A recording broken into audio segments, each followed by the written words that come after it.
आज हम अपने वाक विहार चैनल में आपका स्वागत करते हैं। इससे पहले हमने आपको श्री कृष्ण भगवान के 16 कलाओं के संपूर्ण अवतार का वर्णन करे थे। अब हम आपको श्री कृष्ण भगवान के 5 प्रतीकों के बारे में बात करेंगे। श्री कृष्ण भगवान को 5 प्रतीक अतिशय प्रिय थे, जिन प्रतीकों के कारण उनका ये स्वरूप उभर कर आता है। उनके इस सौंदर्य का बंसी या मुरली के बिना कृष्ण की कल्पना नहीं की जा सकती है। इसी तरह कृष्ण का मोर मुकुट, गाय, माखन के प्रति उनका लगाव, नृत्य और रास उनके व्यक्तित्व से जुड़े हैं। श्री कृष्ण भगवान के प्रतीकों के सौंदर्य पर हम सबसे पहले भगवान की बांसुरी पर एक नजर डालते हैं। पहला है श्री कृष्ण भगवान की बांसुरी। बांसुरी श्री कृष्ण भगवान को अतिशय प्रिय है, क्योंकि बांसुरी में 3 गुण हैं। पहला गुण है बांसुरी में गांठ नहीं होती है, जो संकेत देता है अपने अंदर किसी भी प्रकार की गांठ को मत रखो, मन में बदले की भावना मत रखो। पहला गांठ यही शिक्षा देता है। और दूसरा है बंसी एक जड़ है जो चेतन प्राणी से ऊपर है। उसमें भी 5 तत्व पाए जाते हैं। मानव में 10 इंद्रियां, इसमें 7 स्वर पाए जाते हैं। बिना बजाए ये बजती नहीं है। मानव बता रही है कि जब तक ना कहा जाए तब तक मत बोलो, लेकिन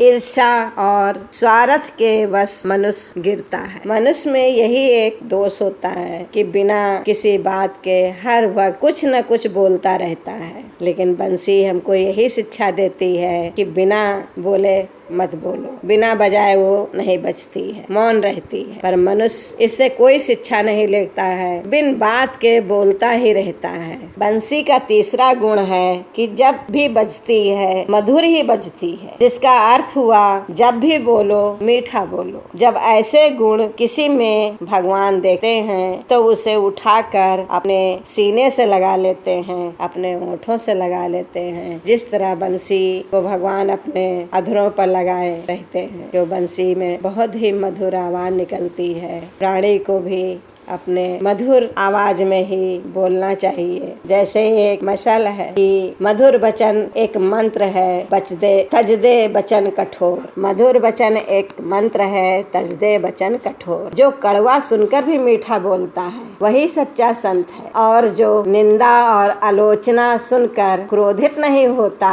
वही सफल मानव है। ये मंत्र बहुत किसी ने भी बोला है, बहुत ही सटीक बोला है कि वशीकरण मंत्र कितना प्यारा मंत्र है, मीठा वचन। ऐसे ही बांसुरी भी कहती है जब भी बोलो मीठा बोलो, जब भी बोलो मीठा बोलो, जो दूसरों को भी अपने बस में कर लेता है। दूसरा प्रतीक है मोर मुकुट। भगवान श्री कृष्ण का मोर मुकुट। मोर को चिर ब्रह्मचार्य युक्त प्राणी समझा जाता है। अतः प्रेम में ब्रह्मचर्य की महान भावना को समाहित करने के प्रतीक रूप में कृष्ण मोर पंख धारण करते हैं। मोर मुकुट का गहरा रंग दुख, सुख और कठिनाइयों में सम रहना, हल्का रंग सुख, शांति और समृद्धि का प्रतीक माना जाता है। भगवान को मोर मुकुट बहुत प्रिय है, जो हर वक्त अपने सर पर धारण करे रहते हैं। कि मोर जो है ब्रह्मचर्य का पालन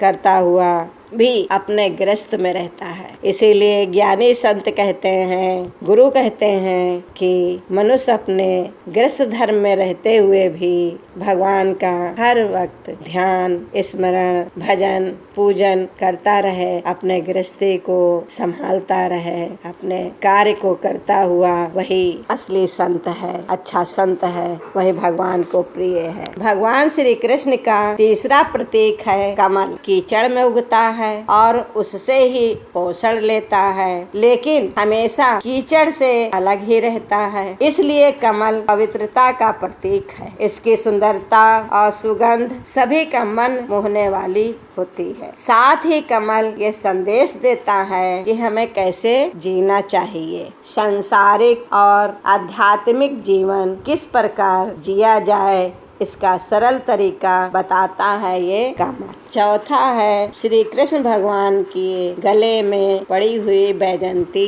माला। भगवान के गले में बैजंती माला शोभा पाता है, जो कमल के बीजों से बनती है। असल में कमल के बीज सख्त होते हैं। कमल के बीज कभी सड़ते नहीं हैं, कभी टूटते नहीं हैं, हमेशा चमकदार बने रहते हैं। गुरु भगवान कहते हैं, जब तक जीवन है तब तक ऐसे रहो जिससे तुम्हें देखकर कोई दुखी न हो। दूसरे, यह माला बीज है जिसकी मंजिल भूमि होती है। जमीन से जुड़े रहो, कितने भी बड़े क्यों न बन जाओ, हमेशा अपने अस्तित्व की असलियत के नजदीक बने रहना चाहिए। पांचवा है श्री कृष्ण भगवान की गाय। भगवान श्री कृष्ण को गाय बहुत ही प्रिय है, क्योंकि गाय सब कार्यों में उदार तथा समस्त गुणों की खान है। गौ का दूध, दही और घी ये मानव अपने जीवन में प्रतिदिन प्रयोग में लाता है। गाय का मूत्र, गोबर, दूध, दही और घी